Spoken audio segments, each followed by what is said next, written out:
આ પ્રશ્ન જુઓ, જે રિસેન્ટલી આ પરીક્ષામાં પૂછાઈ ગયેલ છે. અને આ પ્રશ્ન જોતા તમને ભયંકર સાદું રૂપ આપવાનો દાખલો દેખાય છે. પરંતુ આપણે આને એકદમ ઇઝી વેમાં સોલ્વ કરીશું. સૌથી પહેલાં હું તમને બતાવીશ ડિજિટ સમ. જુઓ, ડિજિટ સમ કરવાનો કેટલો ફાયદો થાય છે. આ ડિજિટ સમના લીધે તમને આ પ્રશ્ન ખાલી માત્ર 10 થી 15 સેકન્ડમાં તમને આનો જવાબ મળી જશે. સૌથી પહેલાં આપણે બધાને જે ડિજિટ સમ મેળવી લઈએ તો કે આનું છે 2 ને 5 ને 1 6 6 7 ને 8. આનો ડિજિટ સમ છે 8. 2 2 અને 4 એટલે કે આનો ડિજિટ સમ છે 9. આનો ડિજિટ સમ છે 1. તેવી રીતે આનો ડિજિટ સમ છે 2. ધ્યાન રાખજો કે ડિજિટ સમ તમે કેવી રીતે મેળવશો કે જે કહેતા કે 4 ને 5 થયા તો 9.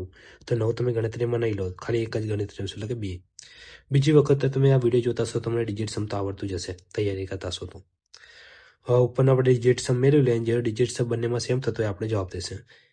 આપણે 8 ને 8 વખત ગુણશો તો 8 64, 7 7 49.